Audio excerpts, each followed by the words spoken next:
एगो स्टूडेंट के जीवन में 3 चीज़ें हमेशा उसके साथ रहती हैं, उसकी किताबें, उसके सपने और 10 बाई 8 का कमरा।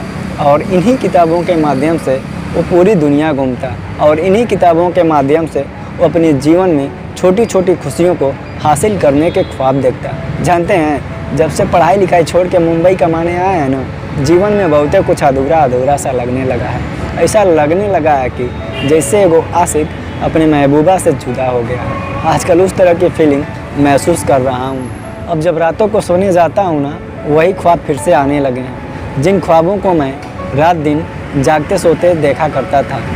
वो खुशियाँ, वो सपने, वो जुनून, सब के सब मुझसे सवाल करने लगे हैं। और जानते हैं क्या सवाल करने लगे हैं?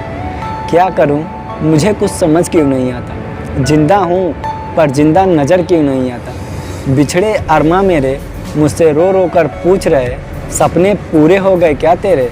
बिछड़े अरमा मेरे मुझसे रो रो कर पूछ रहे, सपने पूरे हो गए क्या तेरे, और वो सपना मुझे नज़र क्यों नहीं आता। जानते हैं, जिन मैथ के सवालों को हम एक्स मान के सॉल्व करते थे ना, वो भी अब हमको एक्स गर्लफ्रेंड की तरह याद आने लगा है और वो भी अब हमसे सवाल करने लगा है। जानते हैं क्या पूछ रहा था?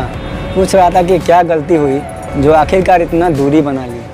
अब कैसे बताएं कि जब ज़िंदगी इम्तहान लेती है ना, तो छोटे छोटे सवालों का जवाब दे पाना भी ना बड़ा मुश्किल हो जाता है। जब एगो स्टूडेंट का सपना टूटता है ना, तो सिर्फ उसके ही सपने नहीं टूटते, बल्कि उस माँ बाप के भी सपने टूट जाते हैं, जो इसी उम्मीद में जीते हैं कि एक दिन मेरा बेटा भी कुछ बड़ा करेगा। मुझे याद है, अक्सर मेरे पापा फटे कुर्ते ही पहनते, जल्दी नया नहीं सिलवाते, लेकिन जब भी मेरे कॉपी किताब की बात होती, उन्हीं फटे कुर्तों से झट से पैसे निकल जाते।